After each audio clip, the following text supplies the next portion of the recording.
I recently spoke to an 8-year-old boy who told me something that broke my heart. For the past year, his mother stopped serving him traditional roti for dinner, replacing it entirely with a daily bowl of instant atta noodles. The mother isn't to blame here. She read the bold print on the packet claiming the noodles contain the fiber of 3 rotis. She believed she was giving her child the exact same nutritional value as a home-cooked meal, just faster and tastier. This is an entirely unfair fight. On one side, you have a busy, well-intentioned mother trying to feed her family. On the other side, you have a 40-person corporate marketing department armed with a $100 million budget and strategists from top business schools. Labels like this rely on specific legal phrasing to make processed snacks feel like staples. It is how a product designed for occasional consumption starts to look like a safe, daily option for a child's dinner plate.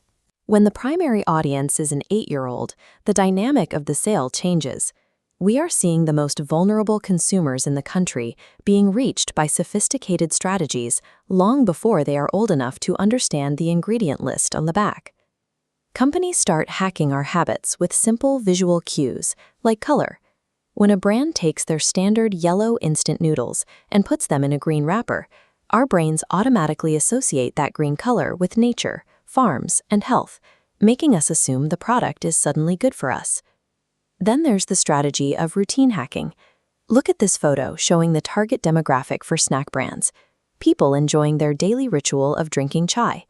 Brands know you might only buy a bag of chips once a month, but you drink tea 2 or 3 times a day. By heavily associating their processed chips with tea time in their advertisements, they are actively hijacking your daily habits. You see the exact same tactic with sugary chocolate spreads and ketchups. Notice how the kids in these commercials are almost always wearing standard school uniforms rather than casual weekend clothes. Curious, if they showed kids in play clothes, you might treat their sugary spread as a rare weekend dessert. But by placing the product next to a school uniform, they subliminally tell parents to pack it in the lunchbox every single morning. These macro-visual illusions work absolutely flawlessly. They bypass a parent's logical nutritional filters and successfully multiply how often a product is consumed, turning occasional treats into daily dependencies. If visuals dictate when we eat, the text on the front of the box dictates why we buy it. The golden rule of packaging is straightforward.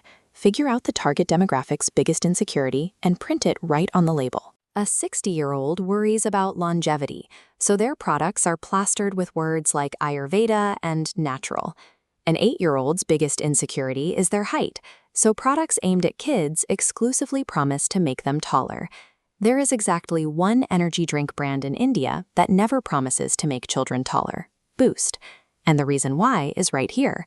Their longtime brand ambassador is cricket legend Sachin Tendulkar, who is famous for his shorter stature. They physically and legally cannot claim their drink makes you tall while he is the face of the product. These age-based promises reveal a highly specific pattern.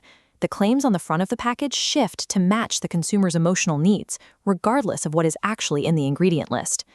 This brings us to the ultimate corporate strategy, the front-of-pack lie versus the back-of-pack truth. Take hydration drinks. Companies will legally trademark the medical acronym ORS as their brand name. They print ORS in massive letters on the front. But spin that bottle around and read the tiny disclaimer. It literally says not an ORS and warns against using it during diarrhea, the exact condition most people buy it for. To stop you from turning the bottle around, they slap a highly trusted philanthropic celebrity on the front. Actors like Sonu Sood, who built massive public trust through his charity work during the COVID pandemic, are used as human shields to sell these deceptive formulas.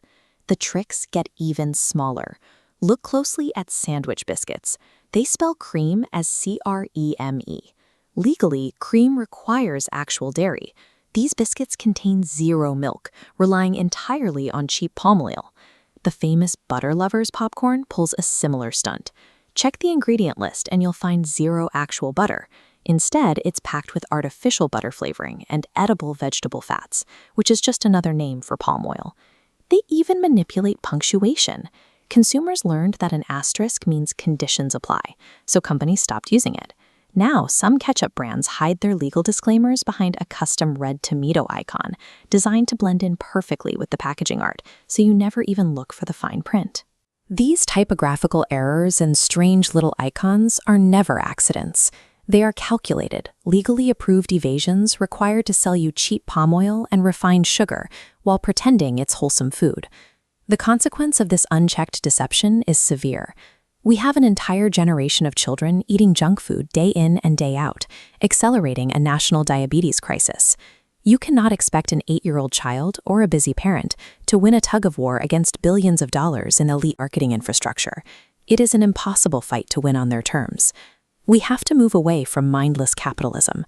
The long-term solution is to make health and nutrition literacy a mandatory core subject in our school curriculum, treated with the exact same importance as math, geography, and history. That's the driving force behind my Kids Farmer initiative. The core belief is simple. If India learns how to read the labels, India will become healthy again. Your ultimate defense mechanism right now is this. Completely ignore the celebrities, the colors, and the bold claims on the front of the box. Turn the package around and only read the raw ingredients on the back. Until corporate marketing laws change to protect the consumer, widespread health literacy is our only viable weapon. It's the only way to protect the next generation and reclaim our country's health.